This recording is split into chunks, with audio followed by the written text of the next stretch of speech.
Welcome to the Talkin Trash Addiction Recovery Podcast. We suffered in silence. Now we recover out loud.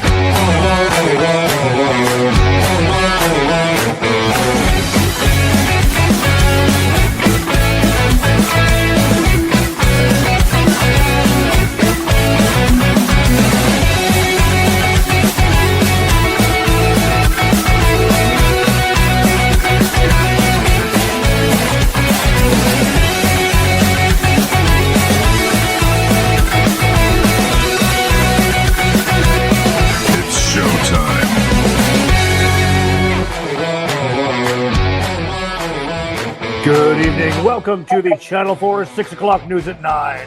I'm your anchor, Tess Tickle, coming to you live from the Funky Doodle Corners, Waffle House, and Betamax rental store. Today's top story we are following: police begin campaign to run down jaywalkers. Okay, good evening, Talkin Trashers. Welcome to episode 211 with our special guest, Kaeden M., who is a recent graduate and alumni of Prairie Sky Recovery, just like Brad and I. And now to a man who has never seen Santa, but he can feel his presence, Timmy Snyder. Oh boy, that's aggressive. Welcome to episode 211. Let's see, we have a guest on tonight, Kaeden. He's 4 months clean and sober. He is reporting from a sober living house. My hair is growing back. And the show may the show may just stop because there are 2 new kittens in my room just destroying everything. That's why everything looks crazy. Stop it. Stop. They're gonna eat a wire and end this whole thing. All right, we have a preamble. We'll read our daily flapjacks and we'll get her going. New preamble. Here we go. Recover out loud.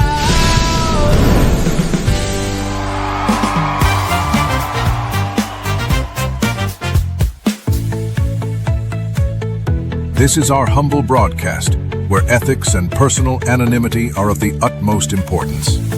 We run this podcast as an act of service to those whose lives have been affected by addiction. We don't do it for profit or notoriety. We place principles before personalities. We benefit from this podcast just as much as anyone else. We all work programs and choose to sacrifice our own anonymity to spread the word that recovery is possible. We do this thing in an attempt to show, as living examples, that no matter how far down the scale we have gone, we will see how our experience can benefit others. That's the 9th step promise. It's our creed we abide by here on Talkin Trash. We feel called to uphold AA and NA principles. We firmly believe that you can only keep what you have by giving it away. Please join us in a moment of silence, followed by the Serenity Prayer. God, grant us the serenity to accept the things we cannot change, the courage to change the things we can, and the wisdom to know the difference. All right, let's get her going. We do that by meeting the squad of Talking Trash. Woo! First on deck is a Willie Doug. Will is 44 years old. He is 3 years clean. He is a workhorse. Oh, we love him. Willie Doug in the place to be. Next on Dizzle, for Dizzle my Nizzle, is Tim Snyder. Tim Snyder, he is not to be trusted. He is not to be... Don't let me hold anything expensive. I'm 43. I'm in Georgia, unfortunately. But I'm never leaving. I know. Well, it doesn't fit my 3 years clean. I'm actually a good guy, believe it or not. Next on deck is Jim Leibel. Jimmy is, old. Yep. Really old. Good. He's, yep. Jimmy takes care of Jimmy. Jimmy's 61. He's 4 years clean. He's not very good at communicating. Brad Mansfield. Brad is 47. He's 3 years clean. It's a family affair for him and Jenny. And that's it. That's our team. Bunch of friends hanging out. You put your left foot in. Let's see what's going on. There's 3 of the boys. What's happening, Willie. The hokey Trashers? pokey, like at the skating ring. Mm-hmm. Yeah. Yep. Turns you that's what around. they called it. There you go. Hi, Aunt Celia. Aunt Celia's watching. Andrew Dickey says, "Hey guys." AD. Oh, Mike Oxley says, "I'm Michael, back, Michael tanned and Motorcycle. molested." Yeah. So, Mike messaged me earlier, and he is coming up. Or Jimmy, read that while I do that. 3 years post-stroke, 5/26. I never thought I'd be where I am at, but with all the work, I'll be with help of my friends, family, therapists, and most of all, April, his lovely wife. You never believe people, not even when you tell yourself. Right? And the voice inside your head, I can't. You can. I never give up, Mikey. Boy, Michael Motorcycle, our boy. We are very happy to hear that. When Mike started the show, his right side wasn't there, and Mike, Mike came on courageously every night, and yeah, you can love people and not like them, and he's one of those. Or just kidding, I do like him. Mike's a good dude. Mike, we're happy to hear you're doing well. We'll talk to you soon. So let's check in with the crew here. Holy shnikes! Let me look. Hold on. There it is. Hey boys. So what's going on in everybody's world out there? Everybody hanging in there? Sold my truck today. You do what? Sold my truck. Oh. Why? And how? And to who? And how much? Do I want to keep spinning? Who's putting money How many into it? I mean, miles? it was an Yeah. 06, and it had a 6-inch lift with 38-inch tires on it. And I got 2 years I out know. of it, and I got over half of what I paid for back out of it. Yeah. Hey, see? I mean, it was Kelly. Actually, Kelly Blue Book does the whole entire like Carvana style, like where they I know. It's they a give whole you new an estimate to come thing. pick it up. And I was like, they sent like a 70-year-old man to pick it up with his wife. I And know. I was like, dude, like he couldn't get in. Like, it took him forever to get in. I was like, I know it. You got to be careful out there. Auntie C watching from Winter Garden, Florida. Hi, Auntie oh, I C. used to live in Longwood. Hey. I know you did. And then there's Jennifer. There's no way to pull up her comment and hit play her theme What song are at the you same doing, time. Jimmy? Is that So your I'll take stomach? God knows what Jimmy's doing. Nobody ever knows. And then we do this, and we do this. I'm still Jenny from the block. I'm all I got. still Jenny from the block. Block. I didn't think that through. Jennifer Mansfield. Hi, guys. Hey, Jennifer. How you doing? Will, you're backstage. I got your back. I know. Lynn. Hi, from Detroit. Let's all meet my cat since Hey, Lynn. he's everywhere. Oh, gee. Hello, cat. Oh, He's a- meow. She's a good Was he a cat. cat? Come here. Hello, cat. I call it Pepper. I don't know why. I just call it Pepper. The other one's black, but this one's loving. Okay. He's You so wanna see a cat? sweet. Oh, see a cat? she's nice. Wanna see a cat? That's not a See cat. the cat. That's a dog. That's a doggy. Look at my hands from having kittens. They're killing me. They're all over me. So I do love them. It's a doggy cat show. All right, go bite wires. Go sit in my chair. Jenny, I love you. Lynn. All right, let's actually Get over there. Mike Oxley, Brian DeSantis, big support. Theme music for Brian. Brian's very proud of himself. He's not an addict. He's an asshole. But Brian, I don't know what he did, or he's a friend of mine from years ago, but still a friend now. He won some kind of truck driving championship, and he's very proud of himself. And we're very proud of him. Way to go, Brian DeSantis. We love you. Good job, buddy. Good job. I don't know what you people are doing. Jimmy, our upcoming guest. Well, this upcoming Sunday, we have Larry Foster, returning guest counselor at PSR. Then we got BB next week. The B. Rabbit Steve on the 14th. Samantha Holt, all the way down from down. No, she's not. Yeah, put one on the Bobby. Jane Doe and maybe her brother John Doe, and Elizabeth McKeon on the 28th. Got new glasses, I can't see shit. So there we go. That's okay. That's all. Elizabeth is going to come on and do our clinical thing. We're gonna start on the 28th to see where it goes. You'll probably be seeing her once or twice a month. She's a good friend of the show. Talked to her last night. Let's see here. We're going to read our daily reflections. Jimmy, you ready to read our daily reflections? I certainly am, Tim. All right, kids. You're sitting comfortably for June the 3rd. Your daily reflapjack on a wing and a prayer. I know I'm coming. Hold on. Are we ready? There we Yeah, go. just read it. And Just then read it. look Goddamn at step 6. We emphasize willingness as being indispensable. Alcoholics Anonymous, page 76. Steps 4 and 5 were difficult, but worthwhile.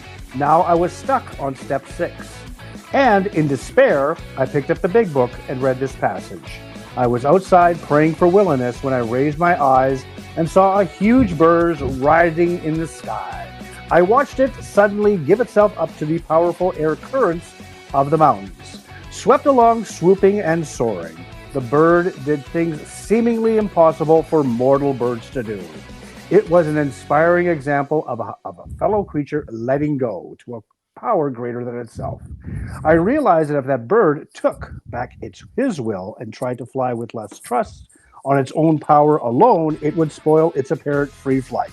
That insight granted me the willingness to pray the 7th step prayer. It's not easy to know God's will in each circumstance. I must search out and be ready for its currents. And that's where prayer and meditation help, because I am of nothing myself. I ask God to grant me the knowledge of his will and the power and the courage to carry it out today. There you go, kids. A rough rat. On a wing and a prayer. That's a long one. Holy. It was a long one. Yeah, what do you, Will, what do you think about wings and prayers? I didn't hear a word he said, and all I hear is, I'm Jenny from the block. Okay, so let's do And that. I'm going to sign out and sign back in. It is ridiculous. It is absolutely ridiculous. But go ahead, Will. Do what you got to do. We'll just Because flip around you. I just switched over to the other Right. internet. Yeah. But anyhow, Right. yeah. I'll be Oh, right yeah. back. I'll be right back.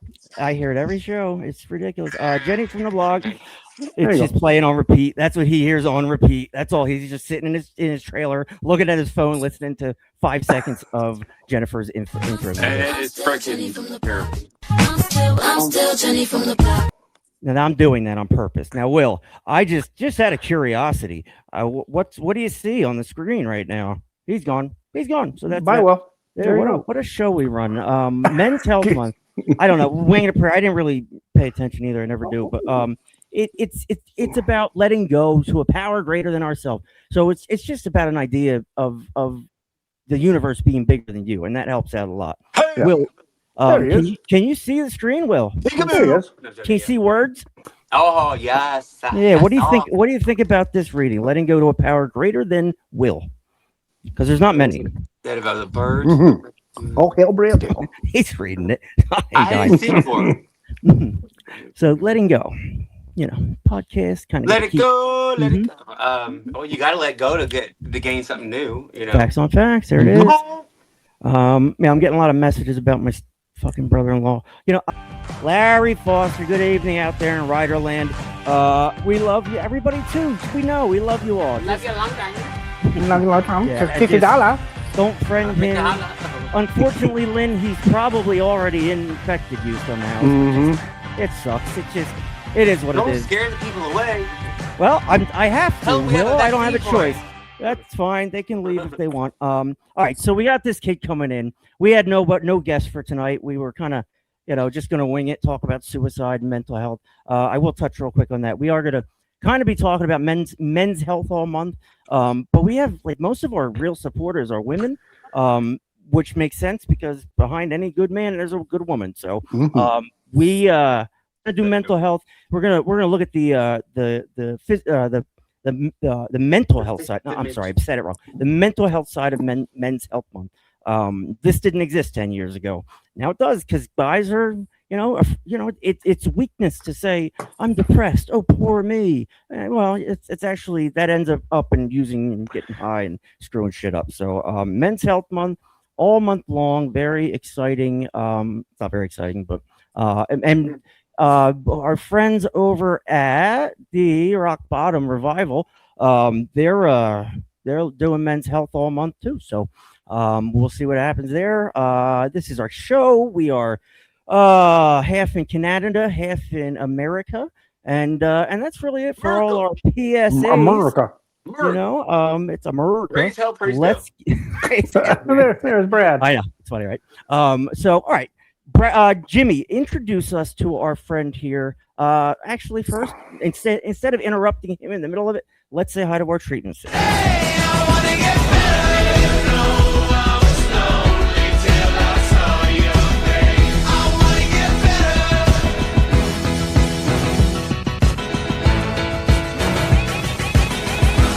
Hey, I wanna get better. right, we got a big list tonight, kids. Our treatment facilities.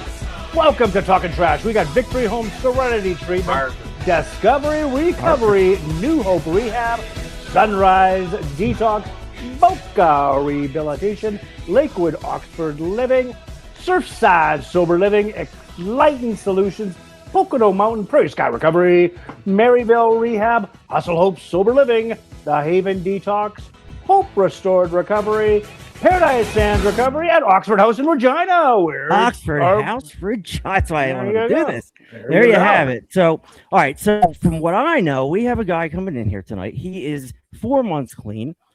Jimmy and Brad have been involved. Oh, Brad, I'm sorry. I see you, bud. Have been involved in Hey, Brad. his early recovery. They met him at Prairie Sky. You know the old story. He's just talking to him for 5 seconds before the show. I can tell he's a good guy, and I can tell he has something to offer. That's from the Simpsons episode last show. So let's bring our guy in here. I think it's Meston, Kaeden Meston. I guess we'll ask him what it is.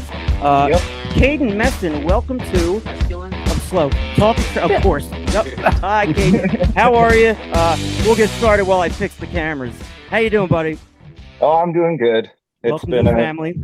Been a decent night, so can't complain. Good. Decent day. So, Jimmy, how do you know this fine gentleman here?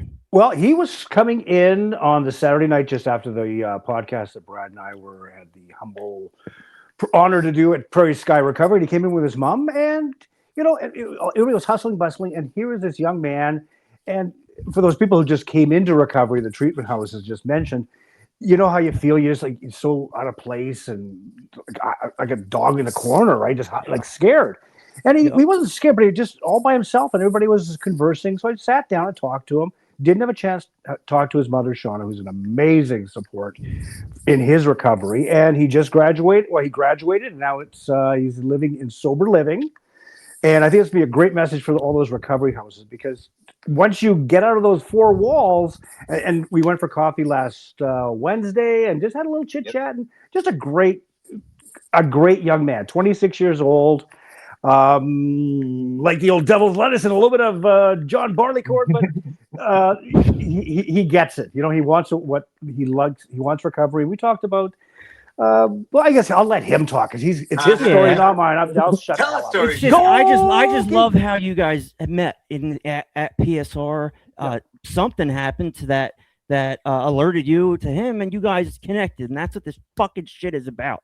And that everything else falls to the side. So, Kaeden, what we want to do here is we do with everybody is we want to give you the floor. You can, I don't know, say racist stuff and get us canceled, or you can tell your story of experience, strength, and hope. Because I guarantee it, like we have people on that are 10 years, 5 years, whatever, 4 months, man. I'm there. I'm back in 4 month sober house, Tim. I'm right there with you. There's a lot of people watching that are. So I'm gonna let you go. Tell us what Kaeden is all about.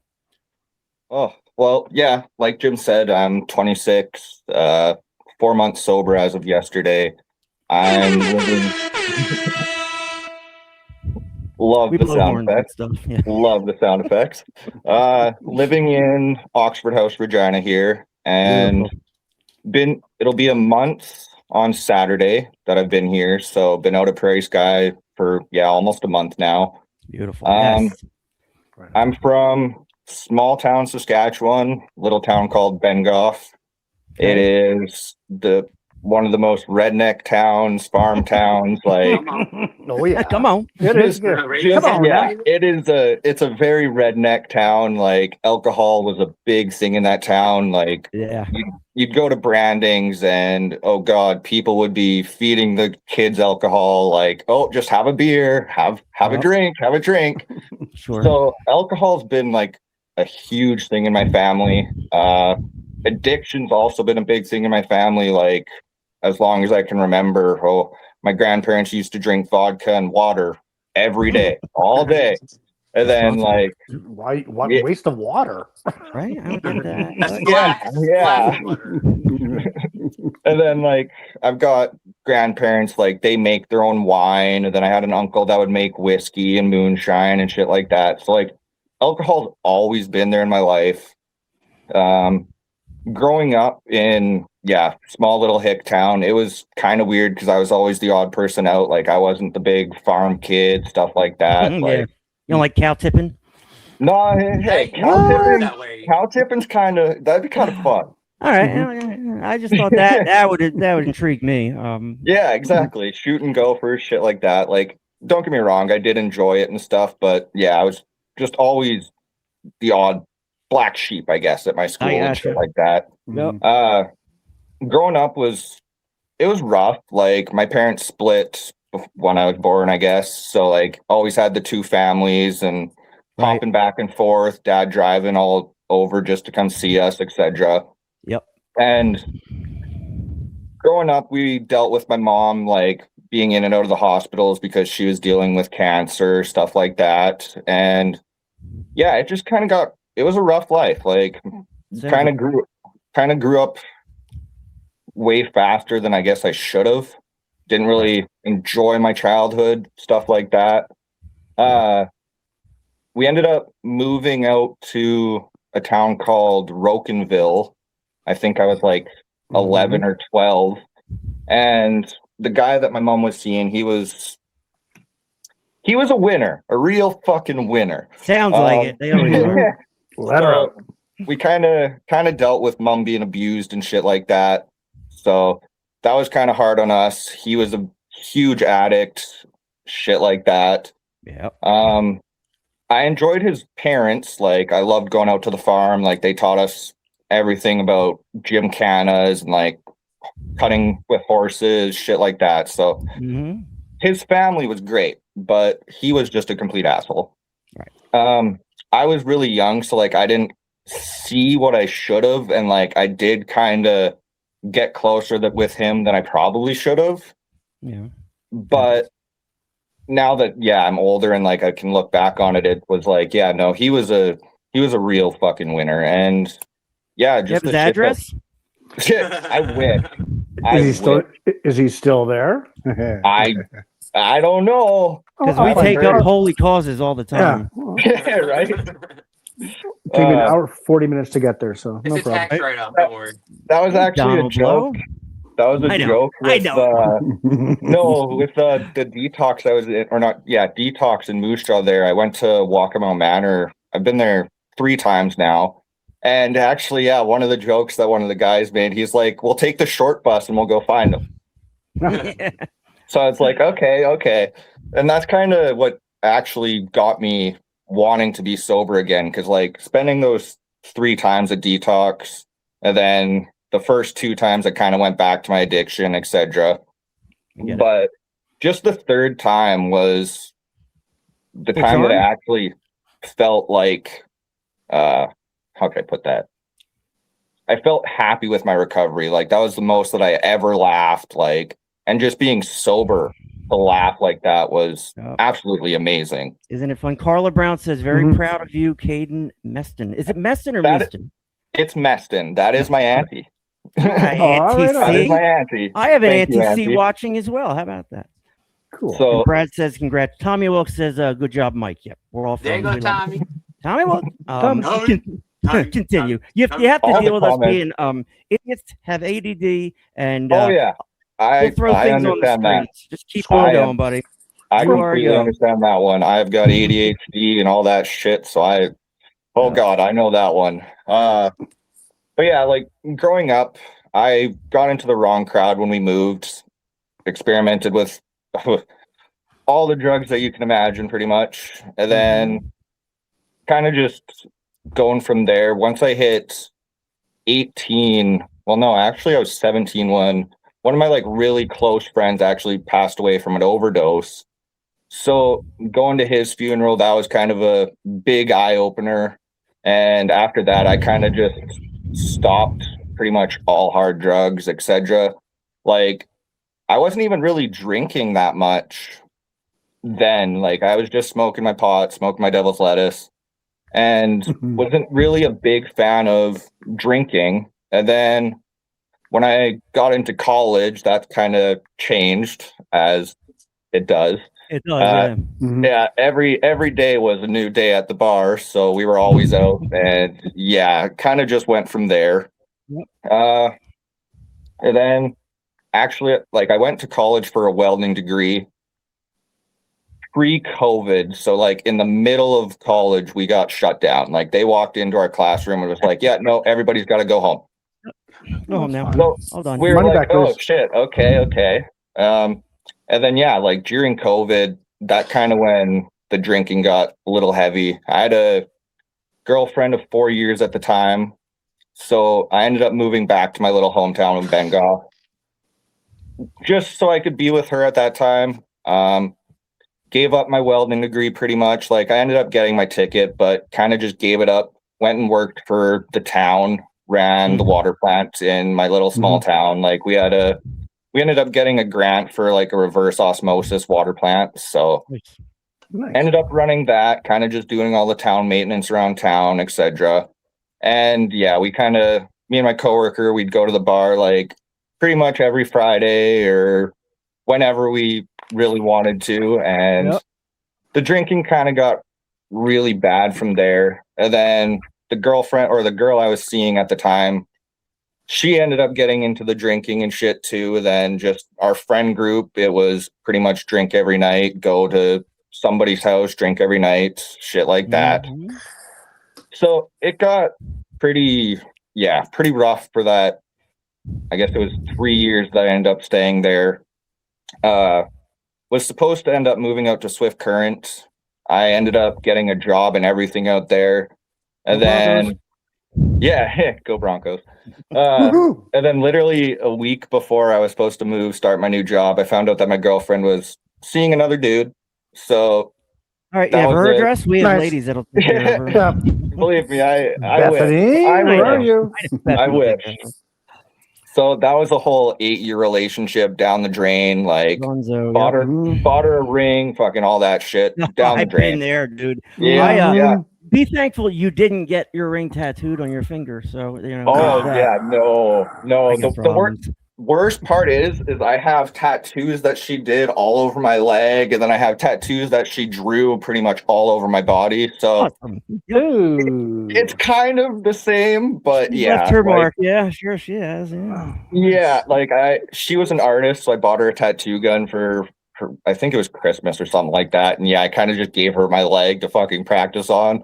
Biggest mistake I've ever made. Just their leg. What a sad. Yeah, could have been something else, buddy. Leg. I know. I've done worse. Don't worry, dude. But yeah, so pretty much since like after that, it was heavy drinking. Met a girl from Saskatoon. She was going through shit with her man, and they split. Go Blades. And then going through shit. So ended up taking some time off work, helped her kind of pack up a U-Haul and her kid, etc. And then we literally drove from Saskatoon to Campbellton, New Brunswick. Go Brunswick. Yeah, so that was a like 4-day trip in and out of hospitals, like all that shit.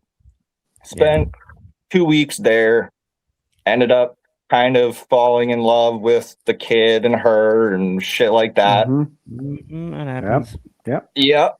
So after 2 weeks, I flew home, had to work, etc.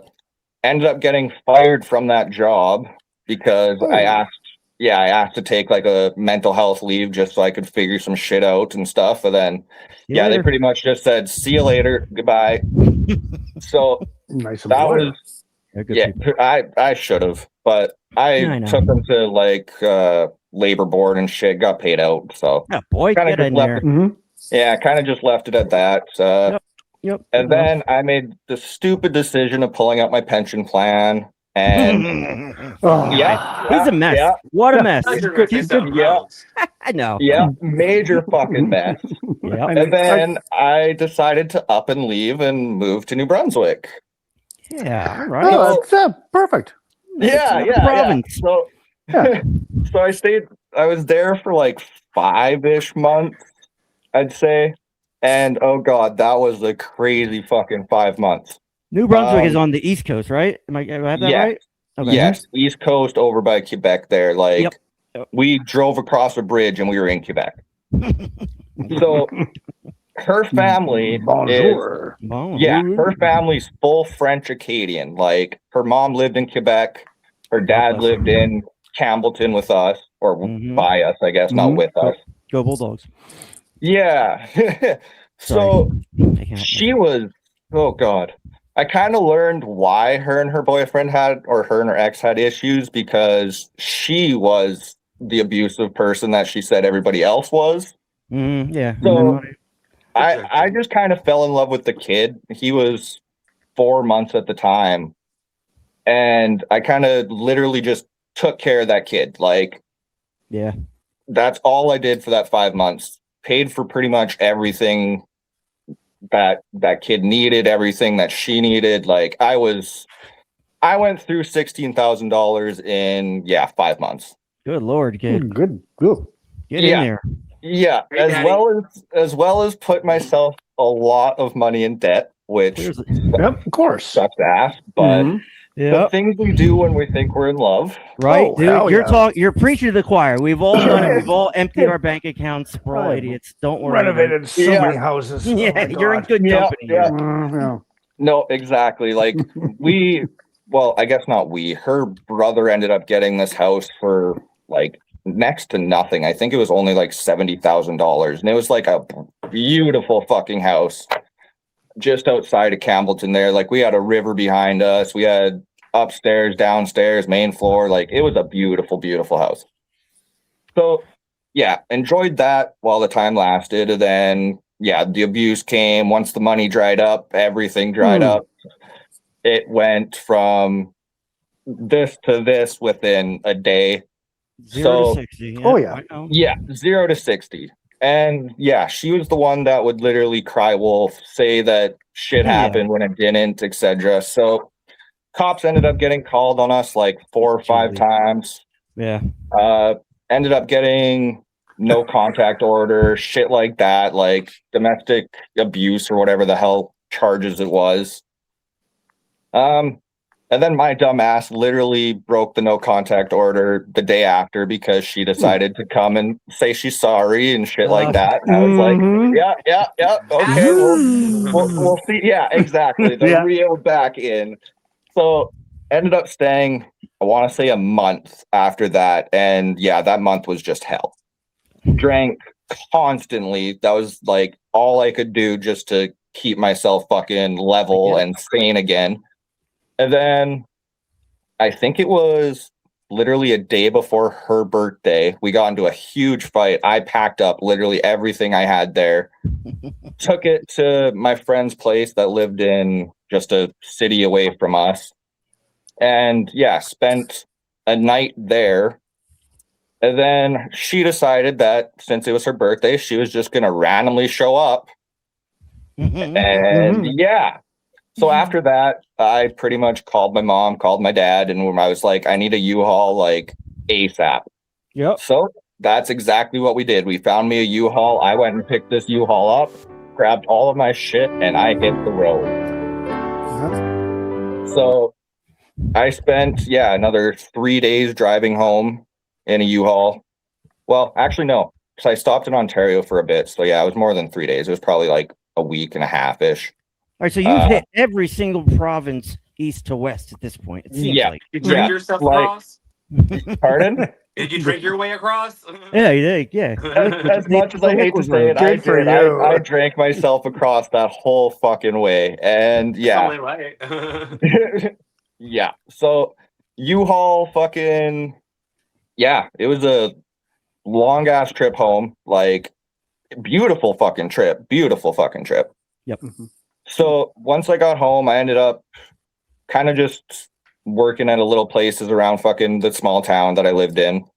And then decided to move out to Alberta. Lived in Calgary. Moved Do the you other guys really side. call it Calgary? Are we? Do we?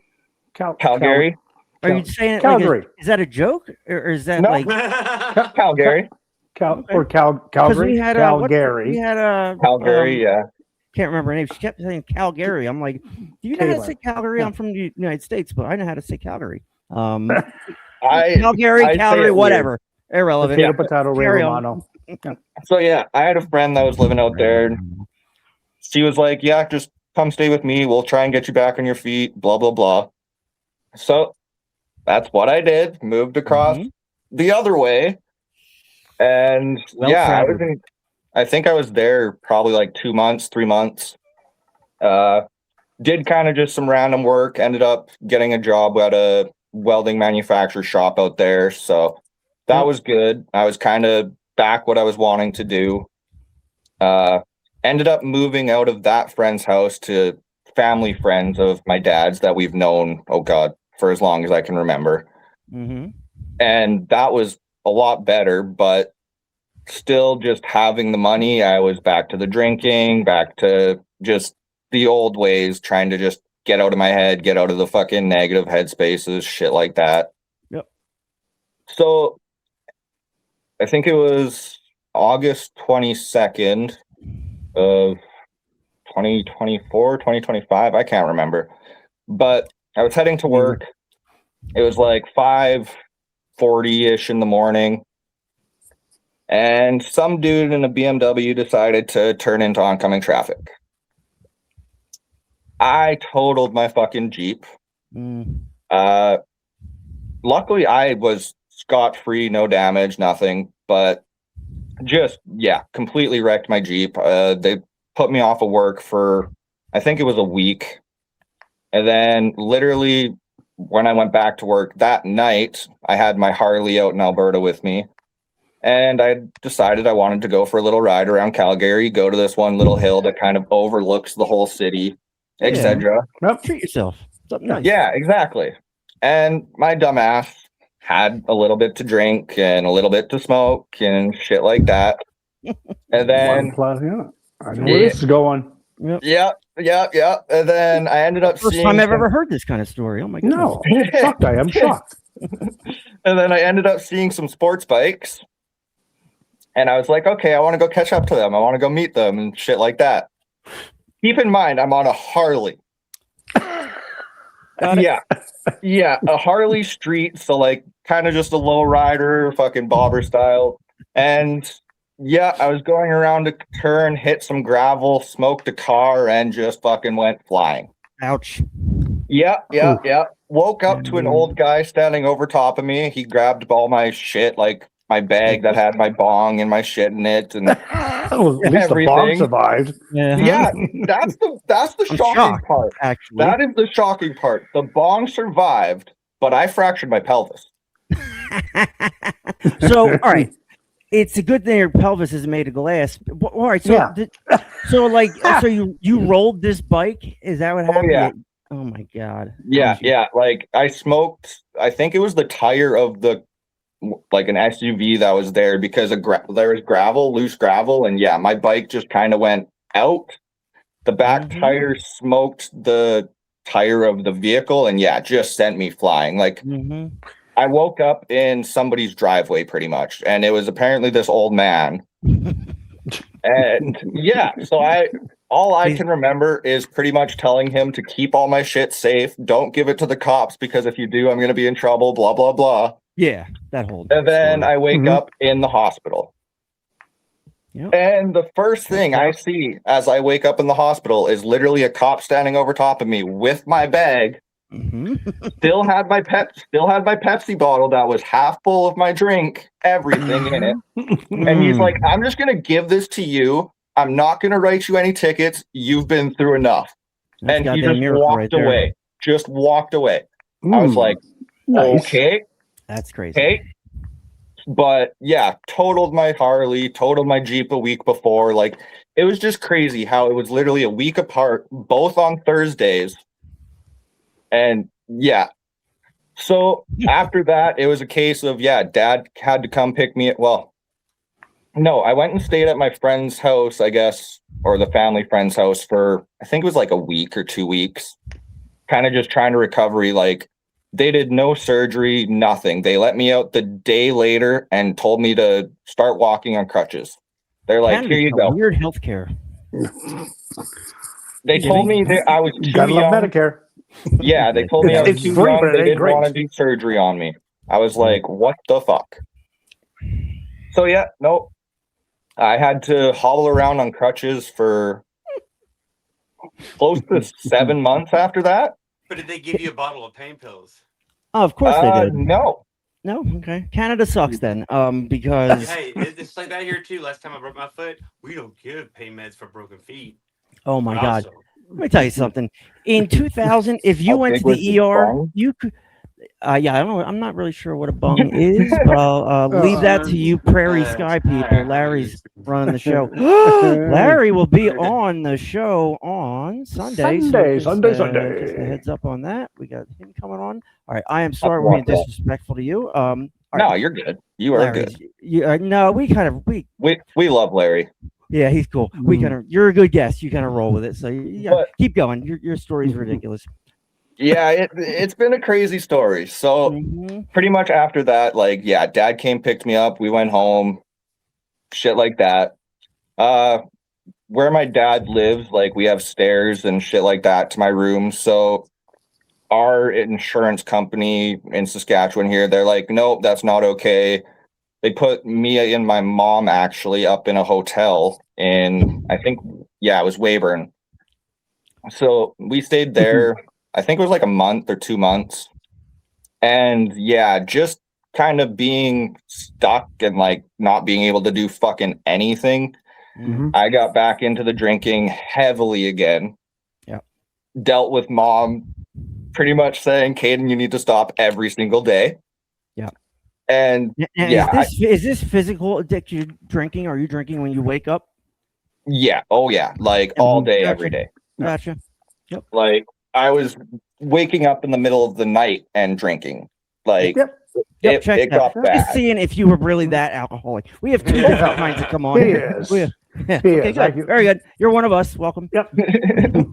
Yeah, no, it was bad. Like mom would leave the hotel for a little bit, go hang out with her friends, and she'd come back and I'd have a 12-pack done Mm-hmm. in Impressive. like It's really an hour, 2 hours. And like I was a big Twisted Tea fan, so Oh my I God. shotgunned them like they were water. Why not just drink water? Oh, yeah, well, I mean, you know, Not the same. why not just drink water? Jimmy said. Twisted tea is disgusting, but carry on. heartburn syndrome. Heartburn. Yeah. It's a hit or miss with Twisted Teas. I don't I know. got Some you. people hate them, some people love them. But I was never a beer person like most of my family. Yeah. So when I found Twisted Teas, I was like, shit, this just tastes like brisk iced tea, but it gets me drunk. I love it. Nom, nom, nom, nom, nom, nom, nom. Yeah, exactly.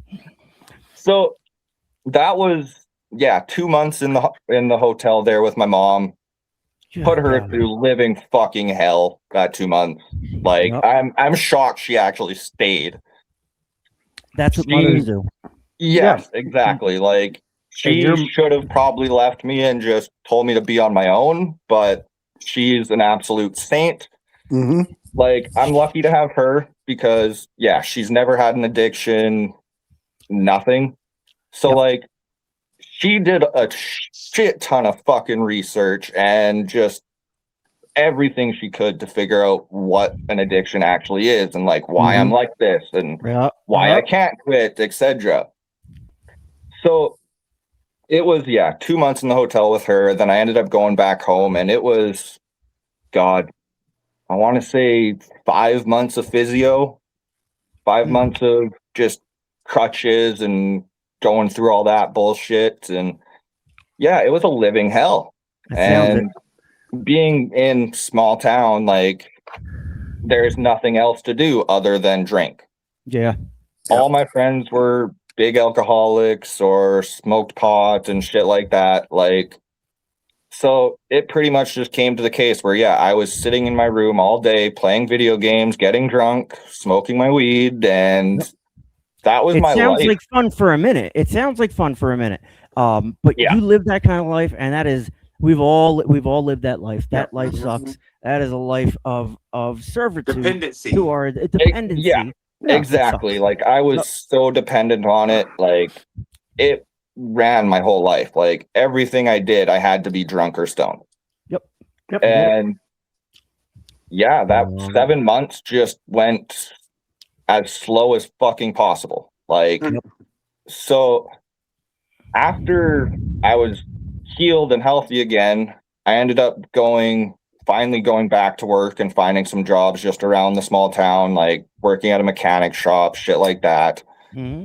But never could really cut out the drinking. So I think that was the first time I went to detox in Moose Jaw. It was like probably 8 months after. Yeah, I want to say it was like 8 months after, because I was still kind of dealing with the pains and shit like that. Yep. Go Warriors. Yeah, go Warriors. So Moose Jaw there, like the detox is a 2-week course, absolutely amazing staff. Like I loved everybody there. We got really close with the managers, stuff like that. Like I got really close with one of the workers, called her mom pretty much all the time. Like You found a good place, dude. Whatever. yes. What you're Yes, I describing did. is something that we advocate is real healthcare. If you want to help somebody in addiction, they need real help. You know what I mean? Exactly. We treat the symptoms, we don't treat the problems, and it sounds like that's what your mom wanted to get to the core of. Yeah. You know, and at some point we all get to a point where we're like, we had enough. And you're 26 years old. You've been through enough shit to be 46. You know what I mean? Like, so like, you not only do you have life problems, you have emotional issues, mental stuff, family stuff, trauma. I mean, this this is a cookie cutter case, but no case is cookie cutter. You know, and my heart like goes out to you because you've been through so much, and now I see what Jimmy and Brad saw. You know, it's a real privilege to have you on here tonight.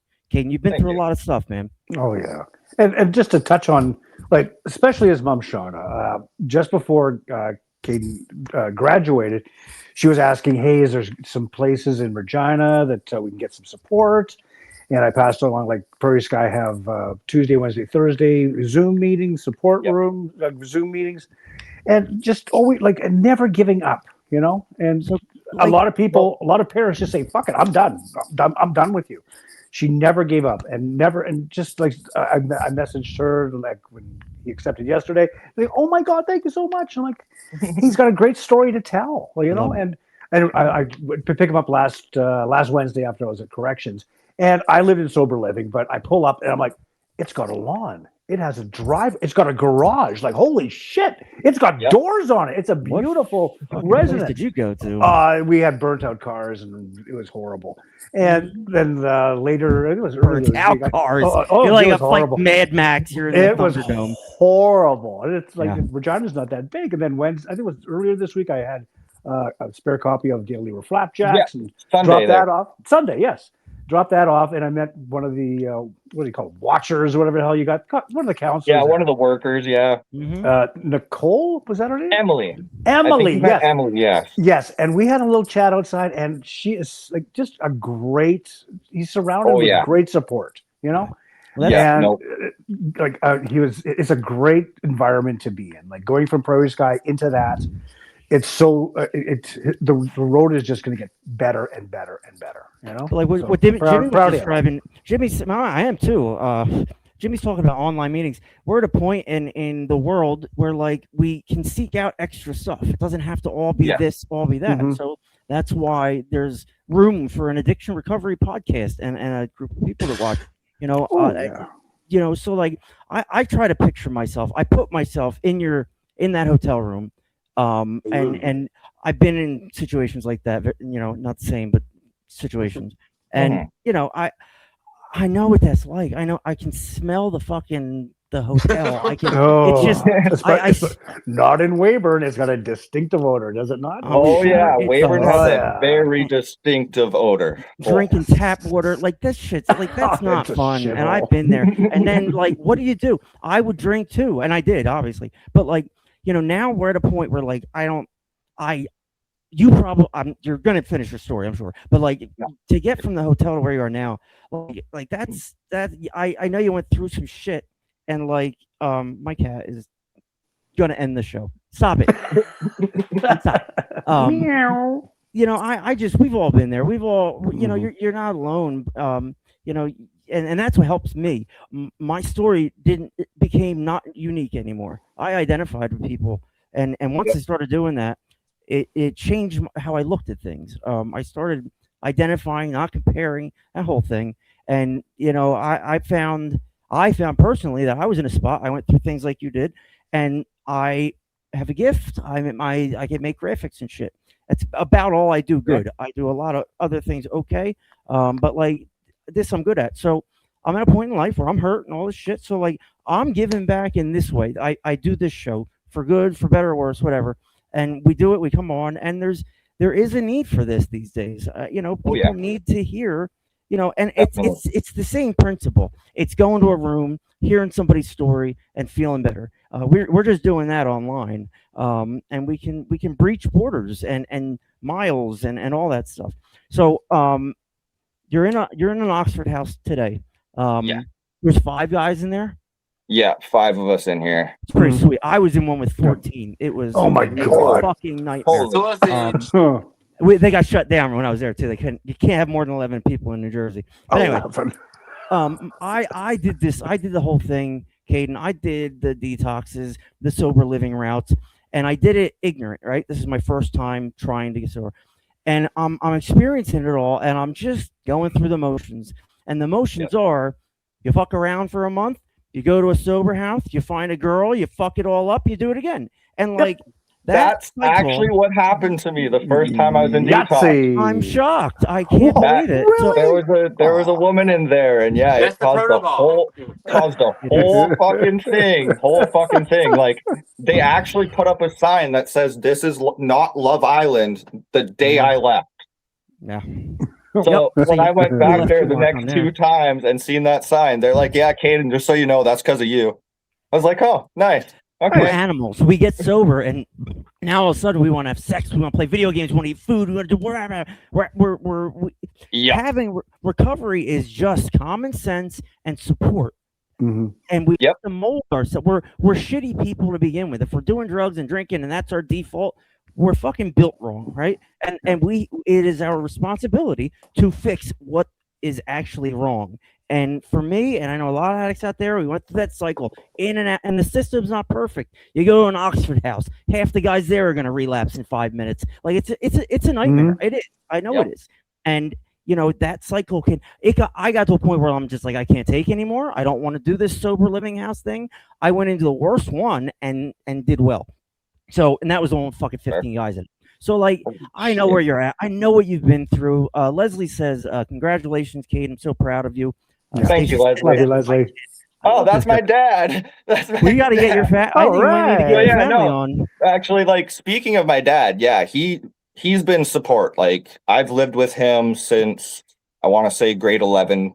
And, he's been a huge support. Like, he's been there for me. Like, I've borrowed so much money off of him, my mom, etc. Yeah, I know. And just, to, like, help me out. He's done a really good job too. Like love to hear it. He's been through his addictions back when he was my age, I guess. So like he kind of knows, etc. He's more of a hard ass. Sorry, Dad. But old guys, we need to hear that. Like he is more of the hard lover, and like it definitely helped out. He kicked me in the ass. Like he told me right from wrong. He showed me right from wrong, etc. Like right now, he's actually taking care of my animals for me. He's got my two cats plus his. He's got my dog. He's got my ball python, all my fish. Like, God, you're a strange human being. We'll pass on them. So you have this support, like a lot of people. I do. And you, I think what you experience is like today's support, where like, we're gonna love you no matter what. We're not gonna give up on you. Yes. Tough love is a fucking thing of the past. It's just everybody's dying. So like, I don't know. I just identify so much, and I'm 3 years sober, and I do all this, whatever. I'm in a sober house right now. I can smell fucking Reggie's feet, and they smell terrible. He smells like cheese. He smells like cheese, onion, and like asphalt. Like this is my roommate. Whatever. You have to go. I guess like your dad kicked your ass, hard ass, all that stuff. That's good, but that's good when you're ready to accept that. When you're not No, listening, and exactly. when you're up against it, everybody's your enemy. Everybody's to blame but you. And Well, go ahead. if it wasn't for him and my mom, like the first time I got my first DUI, so I had to drive back to New Brunswick because of court shit. I had to go out there to finish up my court, fucking blah, blah, blah. Yeah. Ended up getting put on probation for the no contact order, shit like that. But as I was driving home, I was seeing a girl in Ontario at that time. Yeah, I don't know why, but I choose women kind of like all over. So I was like, fuck it. Good I for you. went and stayed with her for, oh He's got God, I his think choice. it was almost like a month yeah, it was probably like a month. Mhm. And then we ended up getting to a huge ass fucking fight. Her and her roommates booted me out. And of course, we were all drunk at that time. Really? So Oh, no. Wow. they called the That cops. makes sense. Mm, Yeah. So they called the cops on me. You were disorderly. And Yeah. I made it probably like 2 hours out of Windsor, Ontario, and got Those a DUI. Spitfires. Yeah. Yeah. So I got my DUI. They impounded my car for 7 days. And Dad drove his Dodge diesel truck from small town Bengoff all the way to Prairie Sound, Ontario to pick my ass up. Oh my God. See, And then and the price of diesel. Come on, dude. Yeah. exactly. And Well, then Venmo him 7 some days money. later, Mom took a plane flight to go pick up my car and drive it all the way back. God Almighty. So I've put my parents through living hell. Yeah. And after that, like I ended up kind of moving to a little town just outside of Regina called Odessa and got another welding job. But my boss and my workers were alcoholics again. Shocker. What? Yeah.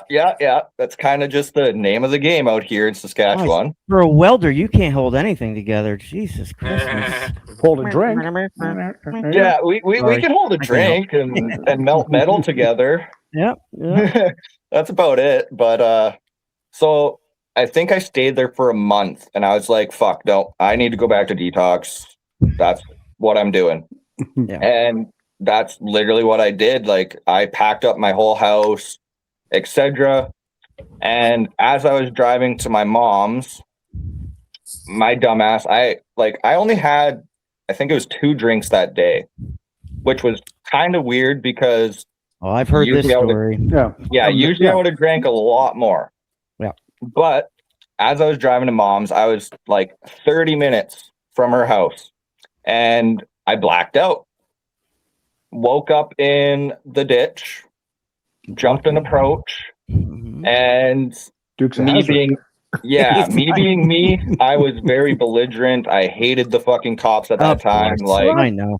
No Christmas card? no Christmas card for those cops. So my dumbass refused the breathalyzer. Of course. Yeah. I didn't realize that that's literally just as bad and gets you pretty much the exact same. Mhm. I kind of thought, oh no, that'll be good, blah, blah, blah.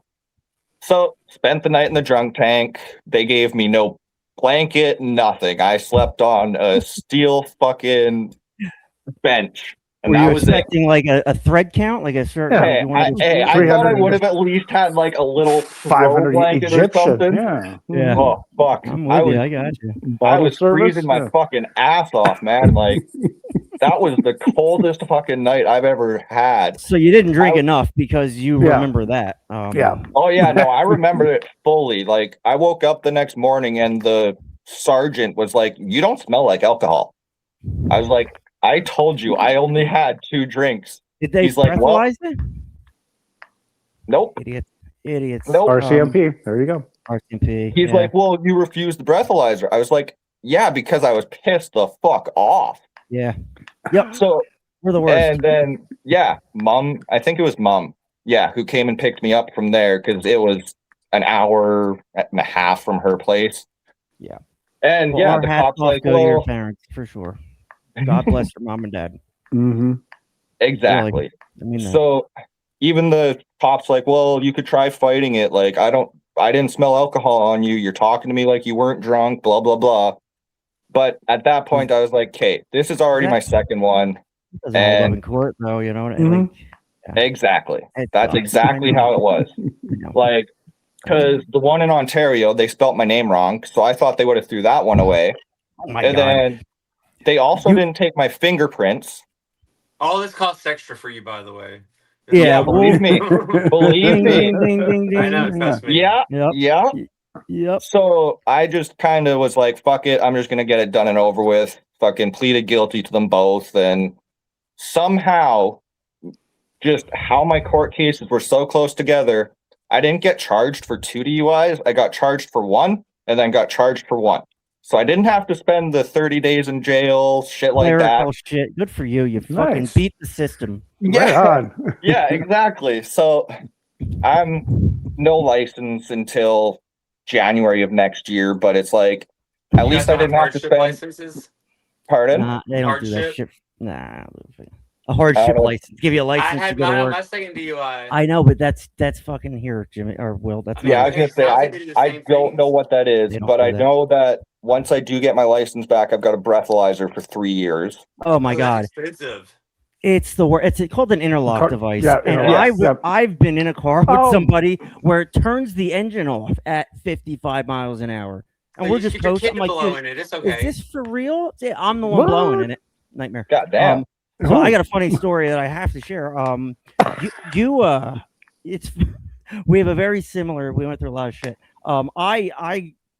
I was in the middle of a divorce and a girlfriend and an ex-wife. Oh, it was crazy. I went up to break up with the girlfriend for the ex-wife. Whatever. I apparently, if you take Viagra and drink a bunch of Fireball, you black out and crash your car at 90 miles an hour. So I was done, dude. It was so. Oh, I yeah. remember it happening. I remember getting out of the car, stumbling around 287 in Newark, New Jersey, with fucking a million people looking for my wife. Well, why would my wife be there? Like, obviously, I hit my head. So I go to the hospital. The police take my blood. The hospital does. And I'm telling you, this blood is like, it's probably like a point, it's like a 2. And they take it, and the girl drops the vial on the ground. Splashy. Oops. And I remember seeing that thinking, I wonder if that's how I'm going to get out of this. And that's how I got out of it. So sure enough, they didn't take my blood again till 7 hours later. The Ooh, state you police, wanna be sober. the state police needed Or special sober-er. this down. Yeah. Yeah, I was a 0.5. Now, let me tell you something. That, for me, as a commercial driver, was over the limit.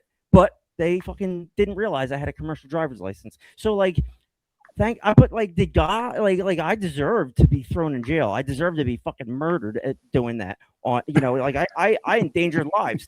And, I got out of it. And, we get out of these things and we think we beat the system. But, really, how much pain can we tolerate? Like, how much can we actually hold on to and operate normally? And we all have a saturation point. That saturation point is different for everybody. But I got lucky. And if I get hit with that DUI, whatever. So I believe that because I was on the road to recovery, I've seen more miracles happen throughout this program with the legal system. And I tell people all the time, they have pending court cases. They're sitting in an Oxford house. I see miracles happen.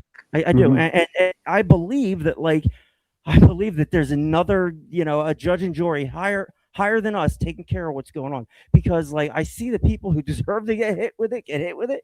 And I see the guy who's 5 years sober and has a beautiful life because he didn't get this DUI and ruin his entire family. So those stories exist, and you have to, when you go to the rooms, you'll start hearing them, and they convey a message of hope.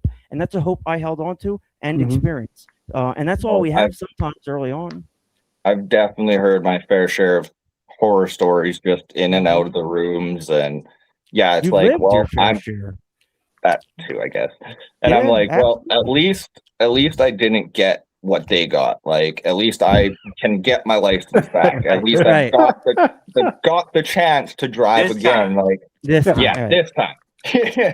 Like, I know people that won't be able to have a license for 10 years, and I'm like, Ever. holy Ever. shit. Or ever. Yeah. All of us, everybody here, we all deserve 5 DUIs. We all deserve to have our license Oh. revoked. We did some dangerous shit. Just backing up yeah. my car. Yeah. And that's why normal people hate us. Like, my brother-in-law hates us because we get away with it. Oh, they didn't pay enough of a price. That's, and I get it. I kind of hate half of us too. I hated myself for a long time. You need that person to love you when you can't. And thank God you had somebody to do that. Thank God I had somebody the to do biggest that. thing. Yep. Like, I'm so glad I had those people. God bless your parents, and they saved your life. And I can see your story unfolding, and you having a nice life that comes with sobriety, like good choices. And that all kind of comes back to your mom and dad, bro. Because yes, we money, all that shit, none of that matters. Just be a normal human being and move and take care of yourself. You know what I mean? Like, you're doing that, and you're early on. 4 months is early on, but like, I know you're seeking it out because you're number one. You're on here, and I can hear it in your voice. So like, I'm so privileged that you came on here tonight because so many people needed to hear what you had to say, and you're like, you speak plainly. You've been through it. You've learned your lesson, and you're moving on. I can see it. Now, if you relapse, whatever, just it doesn't have to turn into a fucking 2-month hotel thing. Just cut it off, tell somebody, and move on. So like, it's so refreshing, Jimmy, isn't it? To have, I can see why you guys love this kid. The conversation Kaeden and I had last Wednesday night, just briefly, we just went to a really quick coffee place. Anyway, just talking about like when I came, my sponsor, I do the 90 and 90 and read 164 pages until you get. And he said something that really hit me. He was talking to Larry, of course, good old Larry. And he goes, how about 90 acts of kindness in 90 days?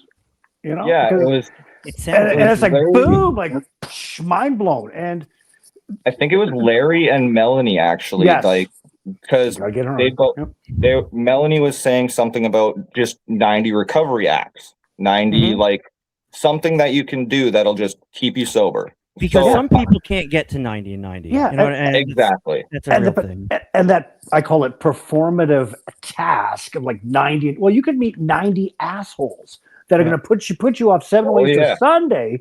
And you'll say, and that's what happened to me the first time. I thought these guys are a bunch of cultist assholes. And it was just a breath of fresh air saying, hey, 90 acts of kindness. Like, holy shit, like mind blown. And like, I know guys that are like, oh shit, I'm gonna miss my meeting. It's all over. Like, we put like milestones on things. We have to hit these benchmarks. And as addicts early in recovery, we don't know what the fuck's going on. You know what I mean? We're all over the place. So like, like going into the world again was fucking crazy. Yep. Like, because I spent 2 weeks in the detox, and then for the grace of God, like this was the first time I ever prayed. And I was like, just give me a sign, give me just a reason, etc. The next morning, the nurse of Walk 'em Out There comes to me and was like, Kaeden, just so you know, your mom got you into Prairie Sky. I was like, how? Like, that's a private place. Like, I didn't know there was any way she could, like, and somehow, she got me a compassion bed, as they call it. So I got to go there for the 6 weeks and experience, one of the probably the best treatment center around. Like, it was amazing. Like, we're not supposed to say we had fun at rehab, but that was the most I've laughed and just enjoyed myself in years.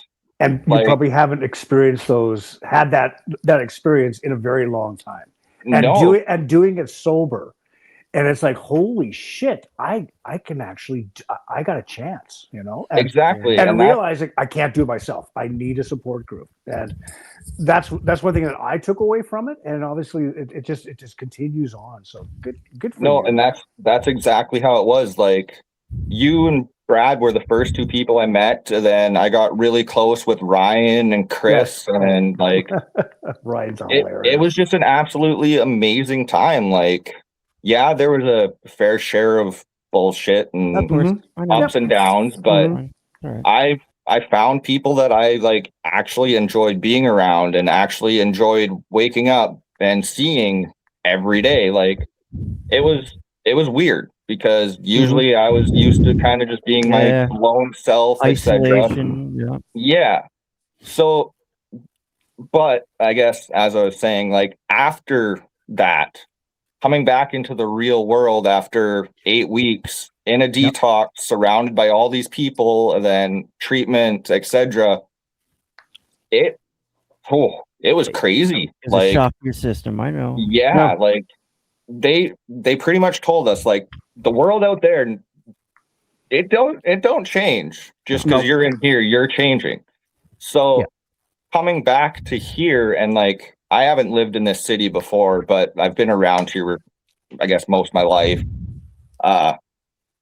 And yeah, just kind of seeing everything after that long, it's like holy shit.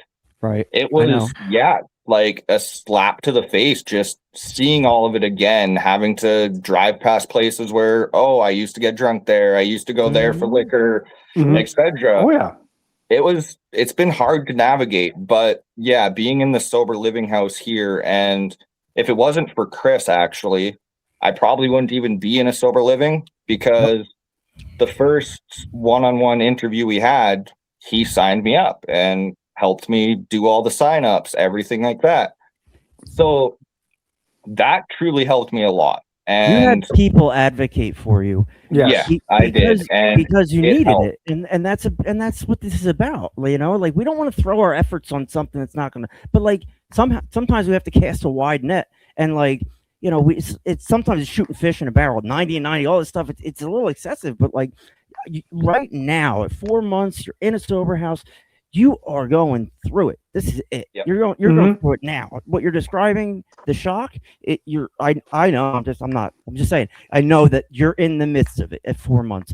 We've been there, and like this can go one of several ways. And like I want to see you do good.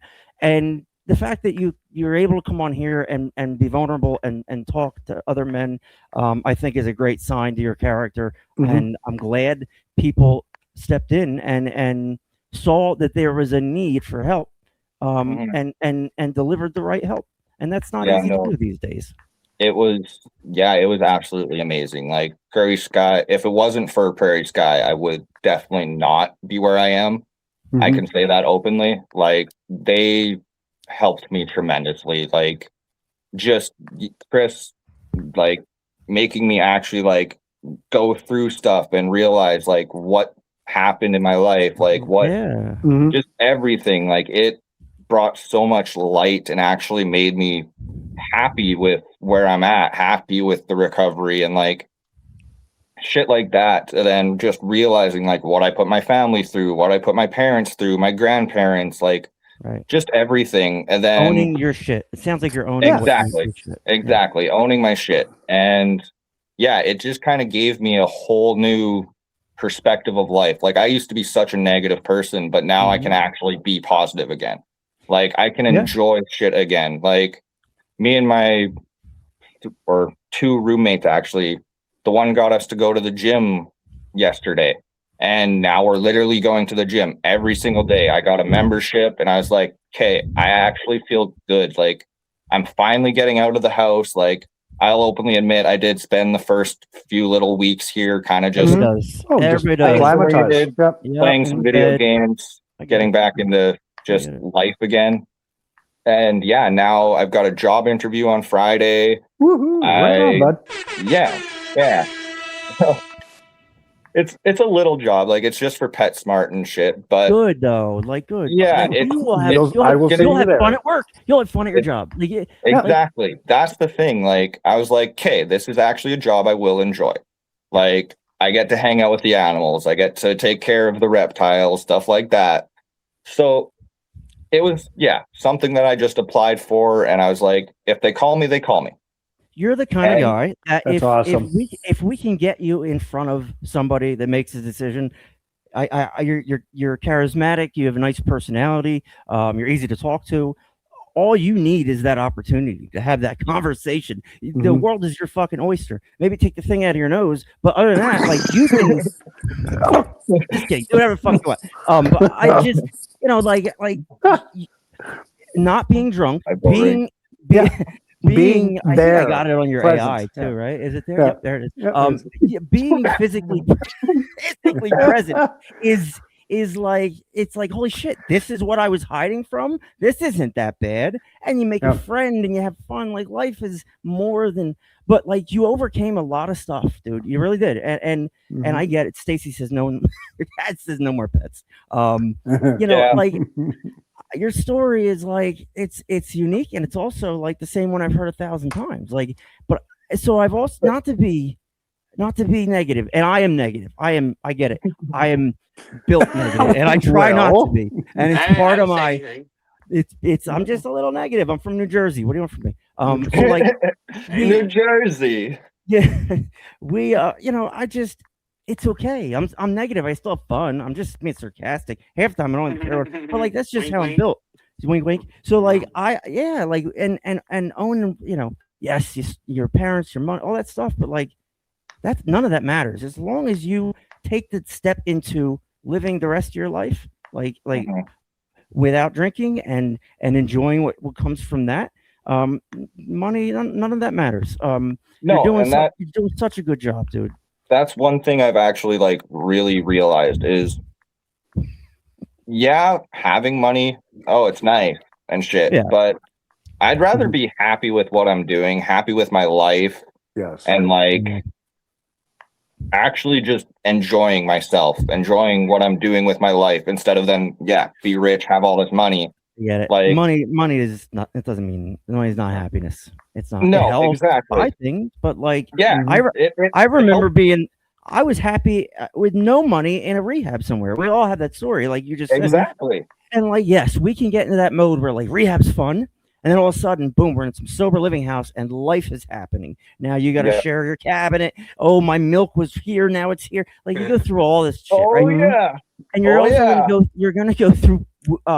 You're gonna go through people fucking up at some point. If you're there Yeah. long Yeah. enough, you're gonna see that whole thing, and you have to be able to separate yourself from that. You have to know how to protect yourself in your recovery as you move forward, and that's something we're here to show you how to do. It's something you have guys around you. You have Jimmy and Brad. Like, Jesus, I'm not, Yep. like you hit the lottery with those two guys. So like, oh god, you know, yeah, it's like there's support out there. There's no excuse. Once you get right, there's no excuse to repeat that shit, because nope, you know, we have the support, and if we're friends, we can make friends as we go along here.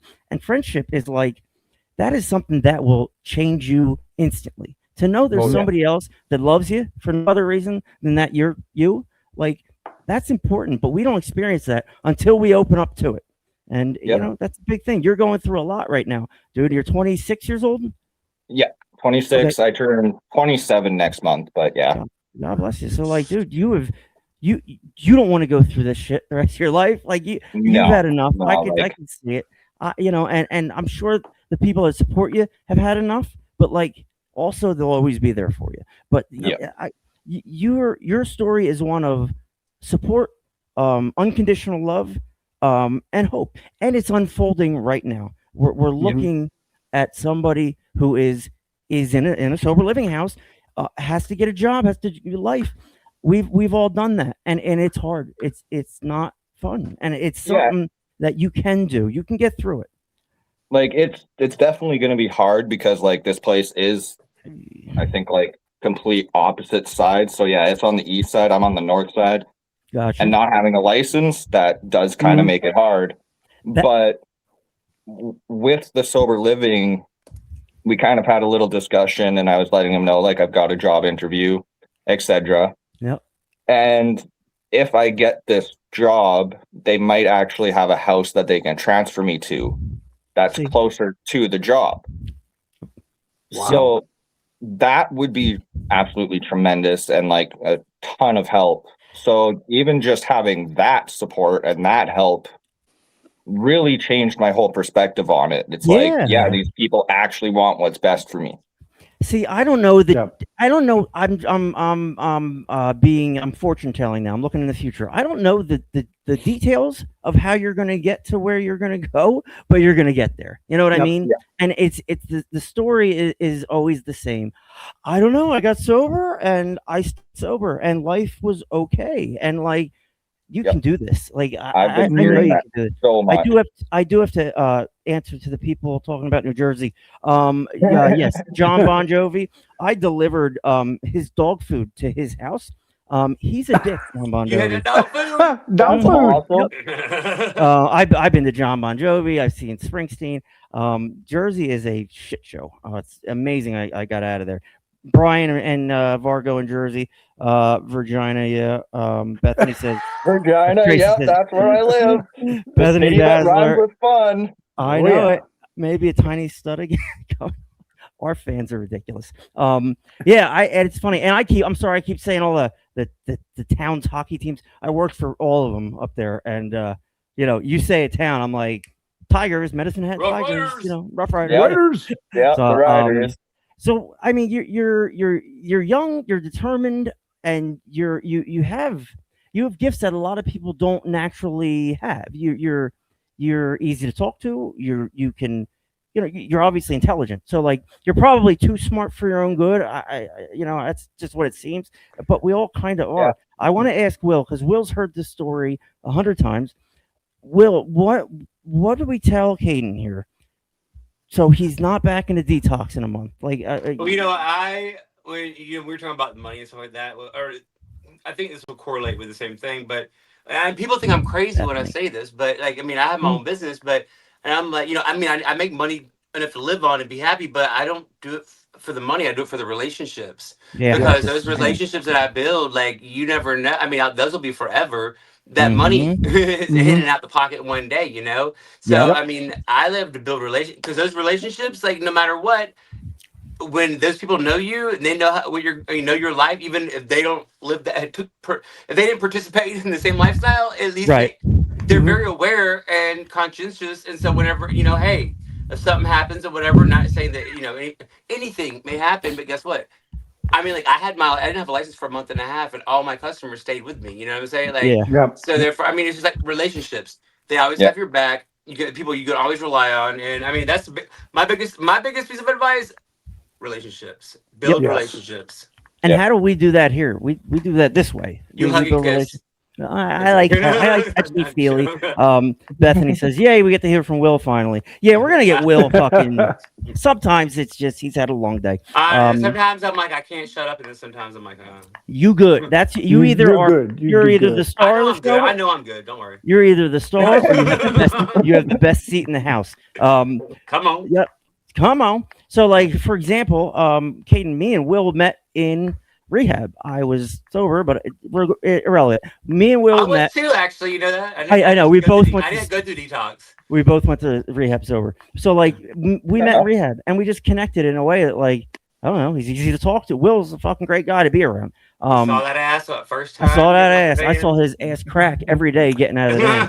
I'm There's okay. I'll never but get that mental picture out. I actually saw it, Jim. Because we all had our little seats that we sat in every morning, no matter what. We know. That's my seat. We've Oh, told this none story. Druggy buggy. Dead Yep. kittens. He was always right in front of me, and we would get out, and he's scooching through the aisles, and his little I'm butt like, well, cracks. stop And looking. I would say, I can't. It's the only thing I see. It's my entire peripheral. But we, and Will says all the time, I don't stay friends with people from rehab. I'm like, I might have made this show just for me and Will to stay friends. I don't know. I just Aw. we do Aw. things. Whatever. Shut up. But like it worked. It worked. It works. like that. I don't usually look like a stalking lunatic. I shave my beard. I still can't find my chin. I had a chin It's 5 there. years ago. It's there. I don't know. I It's see it. gone. But like I've made these relationships, and I'm kind of abrasive. I don't want to be your friend. Get out of here. Oh, you want to be my friend? I love you forever. Like I'm like hit or miss, out of my mind. But like I'm fiercely loyal, and I'll go down with somebody if I have to. And like that's my character. Will's got a different character. Jimmy's a different guy. We're all different, but like we all have a part to play in this thing moving forward. So like we are at like an hour and a half. Is there anything you need to say for you right now? Is there anything you missed? Is there any statement you want to make? It's your show, baby boy. Not overly, to be honest. Like I kind of covered a lot more than I even thought I was going to cover. Like, Amazing. not gonna lie, did I great. was nervous as shit. I was like, I don't know what I'm gonna say, like all of it. And then yeah, just coming on here and talking to you Having a guys, seeing you guys, conversation. yeah, it was like, okay, no, I'm just gonna speak. You're just one And of the guys here. Yep. the amount of stuff that I spewed off, I even shocked myself. So Good it's job. honestly all I can say is recovery works if you work it. That's There all, you go. and that is the message. There it is. Yeah, it's not gonna. You don't get it through osmosis. You have to take action. Yep. And if you're looking at me, you're looking at action. This whole thing is me doing that. And I needed that. I needed to take a step further and go all in and own myself. I'm an addict. I need help. Will, when you lost your license for a month and you kept all your customers, like I don't know where I was going with that. Back to Kaeden. Hey, Tracy. no, I may not know what you're going to, but or the way I did that was, you know what? You gotta stay in communication. You can't do, like, you cannot fall, because I mean, what did we always do whenever we started going sideways or whatever Isolate. happened? Yep. We stopped, or we wanted to avoid any kind of not confrontation, but any kind of thing. Anything. We ghost, you know, like, but Yeah. even if you don't want, even if it's something that you know that they don't want to hear, you have. But hey, as long as you reach out to the people and let them know what's going on, let me tell you, that is a world of difference. Yep. Tracy Yep. loves your puppy. This little black cat's gonna be a problem. The gray one's cool. This he's not right. And we got him for a trailer park. They've seen meth deals. Oh, that's the best you know, kind. He's like, I know they're Woohoo. you they're probably whacked need to- out. You probably need to. Methed out cat. And that's what I was gonna say. You need to detox him. Well, oh yeah, I know. I mean, I don't know. I'll just Let me tell you, kittens on meth are the worst. Oh god. And you. I never I thought I'd know hear from that. experience. Yeah, something that I've never even would have though heard a they conversation. Cats. I've never yes, thought just I'd don't hear mix. those words together. Unbelievable. Not that it was given onto them. Like, I mean, they took it. No, I know. I get it. My dog did a line of cocaine. I tell the story all the time. I broke out an entire tire rail. I was gonna press all my friends. I turn around, it's gone. My dog's shaking. I'm like, Jesus Christ. I take the dog to the vet, and they're looking at me, looking at the dog, like, what the fuck is wrong with you? I'm like, I don't know, it's shaking. He was fine. He was just stupid. That's like that video where they feed a spider all the different types of drugs. Oh god, that is what a hilarious. lucky spider that is. Yeah, it's like, side Yeah, Nom, nom, nom, nom, nom. It's a crazy story. Or not a crazy story, a crazy video, because you can just see it's webs all change on every type of drug, and it was just weird, but I hilarious almost at got the same laughing. time. Yeah, Bethany said, Tim, what are the names? The gray one I'm calling Pepper. I don't know why. And the black one, I don't know. I don't want to be racist. I want to. Just kidding. Oh. I don't know what to call this thing. I'm Adolf? open to suggestions, not Adolf. Why not? Black That'd be cool. cats are absolute devils. I will fair Yeah. warn you. He's I have a problem. black cat and I have a fucking orange cat, and they both are like crackheads Demons. without the crack. We had an orange cat leave us. Our cat just left. He's like, I'm Hey, done. that happened to me actually. That happened to me and my mom when we were a kid, or when I was a kid. We had a fucking orange female cat, and yeah, she just decided to leave one day. Just bounce. I know they're assholes. But I have a cat. We don't have to talk cat stories. I just it's like that's I don't like cats, but like they're fun, they're cute, they're in my face, and I'm living in a nice house and things are nice. My life isn't perfect, but my life's okay. And it's from getting out of my own way. And you have such a story to share. I want you to feel the rewards of giving back and helping somebody else, because you've done that tonight. You've already done that. You can watch the show again and know that there's 15 fucking Kaedens watching it too. They're on the fence. They needed to hear what you had to say. At least, yeah. So, like, God bless you, dude. You're a friend of our show. I will stalk you. You're doing a great job, but you're right in the middle of it. So, like, I'll fucking. going. You can call me Enjoy. at 3. Enjoy. Yeah, you can call me at 3 a.m. You can call Jimmy whenever. Like, we are always here for our people. Giving back keeps us in our recovery. And that's the message tonight. You know, like you go in a sober house, so you're in your situation. Giving back is not the first thing that's coming to your mind. It's No. take care of me. Where's Pretty my much, yeah. toothbrush? Who's you know what I mean? So you will by just being sober and being your delightful self, you will experience the gifts of a random act of kindness or doing something for somebody just out of love, and like it will change your mindset. You will change as a person. You are changing. That's one thing like that I've actually been learning a lot. Like I used to be the person that would never hold open a door. Yeah. Now I'm holding open from the doors South. for people that are like 30, Yep. 50 feet away, and I'm standing there just holding the door, waiting for them to come up. Yeah. And it's like, I'll hold the door and I'll be like, "Fuck you," when they don't say thank you. Hit him with, boom. Do something nice for you. yeah, bam. But no, Like, it's just doing that, like it gives me just a little bit of happiness, just hearing people say thank you and Yep. like, yeah, just little things like that, especially being in, positivity.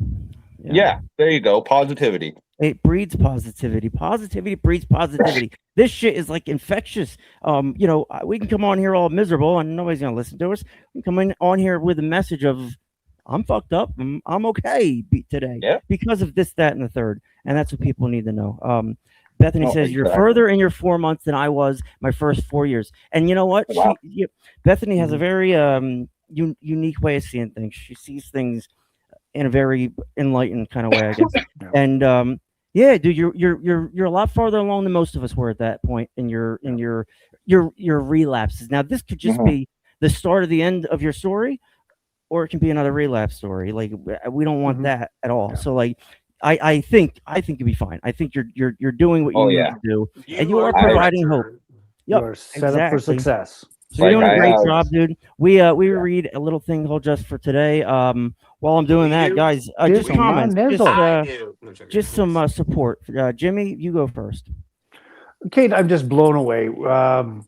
Like he texted me about 2 weeks ago when he got, just when he got to or about a couple of weeks ago when he got out of sober living, and we just kind of connected. And like now he's part of my morning ritual. I have about 30, 40 people. I'm so sorry you have to deal with that, Kaeden. Yeah, you just turn the alerts I off. wake up. Sorry. I honestly wake up with a smile on my face when I see those messages. Like, just Talk to put a smile on your me face. in a year and a half. You're gonna be like, all right, Like, that's enough. That's enough, buddy. Enough of this shit. But so just his I mean, positivity and just the way he all. looks at recovery, and he knows that he doesn't have to do these performative tasks. That he can have his own recovery, and it works for him. Yeah. And it doesn't have to be you're like, oh shit, you didn't go to a meeting, you're gonna relapse tomorrow. No, like I did something else, to aid my recovery. And he understands that at age 26. So you're way mature than your age. You got a great support group. Your mother is amazing. She called you a little shit this morning, by the way, on Facebook. Okay. So, but she loves you so much. You got such a support group. But addiction that talks to your own in your own voice, it's going to tell you are a piece. No, you have so many people that not giving up on you, and never forget that. And now you got a bunch of other knuckleheads that are here. We love you, man. So keep going. I'm proud of you. I'm really proud of you.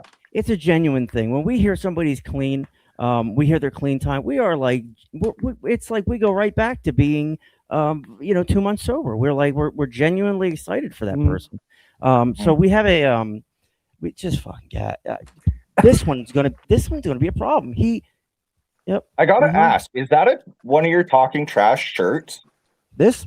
Like, it's Trashers. Okay, that's cool. Oh, it's us, yeah. We have jerseys. I love that.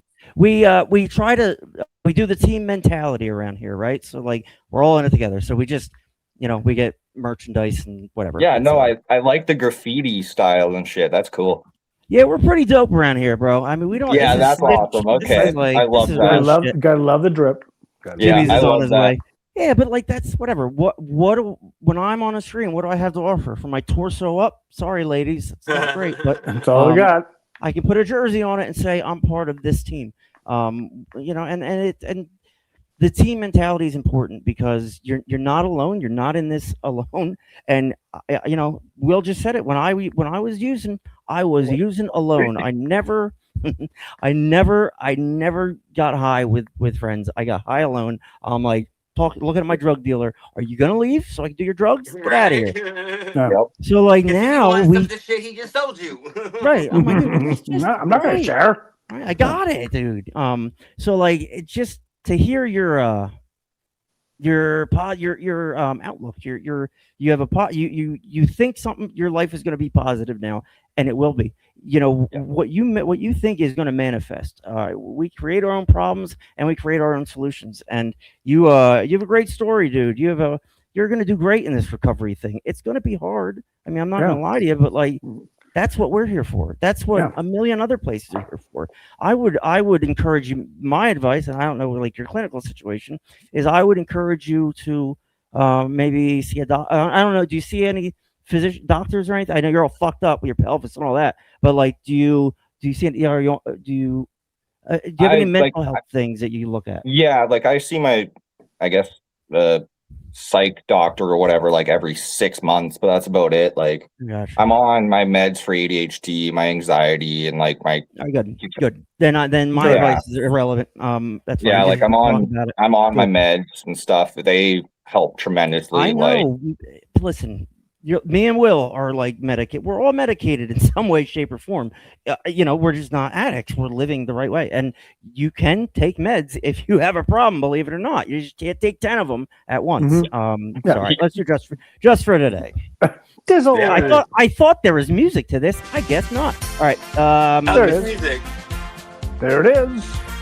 Just for today. Just for your dizzle. My nazzle for shazzle. What? I gotta go up here. I need to hire a producer is what needs to happen. Daily reflection. And there you go, Will. I'll get the music.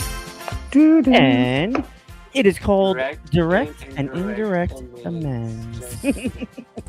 Just for today, we make our amends to the best of our ability. Basic text, page 40. The ninth step tells us to make direct amends wherever possible. Our experiences tells us to follow us up those direct amends with our long-lasting changes in our attitudes and our behavior. Perfect reading. I know. That is why with indirect amends, for example, say we've broken someone's window because we're angry. Looking soulfully into the eyes of the person whose window we've broken and apologizing would not be sufficient. We directly amend the wrong we've done by admitting it and replacing the window. We amend what we have damaged. Then we follow up our direct amends with that indirect amends. And what if we've is, acted out in our anger, breaking someone's window, we examine the patterns of our behavior and our attitudes. After we repair the broken window, we seek to repair our broken attitudes as well. We try to mend our ways. We modify our behavior and make a daily effort not to act out on our anger. We make direct amends by repairing the damage we do. We make indirect amends by repairing the attitudes that caused us to do the damage in the first place, helping ensure we don't cause further damage in the future. Just for today, I will make direct amends. Wherever possible, I will also make indirect amends, amending my ways, changing my attitudes, and altering my behavior. I'm not doing shit tomorrow. There it is. Direct and indirect amends. It kind of ties in with, it's all about behavior change. It's a process, and we're all going through it. Kaeden, hang in there. We'd like to talk to you after the show. You just You're in trouble. Stay trashy. Principal's office. Thank you for your support. Check out our website. If you're new in recovery, and I know Kaeden will attest to this, download Meeting Finder or Meeting They Finder, whatever. updated it today, apparently. Go NWA go find it. Go check out CA. I bet you'd like that. Narcan saves people's lives. 988 if you're feeling some type of way. We'll see you on Sunday. Oh my God, it's Larry Foster. Ladies and gentlemen. We are blessed with Larry on Sunday. I'm sure that'll be a nightmare. He's a gooder. Thank you everybody for your support. Bring your bobbleheads, kids. And Kaeden, God bless you, dude. You are you're an inspiration. I hate not getting our messages. Bethany, mental health is so important, especially during men's mental health. Slow down, Tim. Bethany, thank you for supporting us. And men's mental health. Will does do a good job. Larry says, Aw. outstanding. Stay safe, clean and sober and strong. Larry, we love you. Thank you for your support. Tracy Hughes as well. Thank you. Stay trashy, ladies and gentlemen. Oh, you're in trouble, Kaeden missed, and Shauna says they're gonna get it. Bethany says, "Yeah, dear. check her out. We're gonna work together a little bit with her." That's it. That's us talking trash. If we go long, it means it was a good show. So good job, Kaeden, and thank you everybody Thank who you, guys. watched and supported.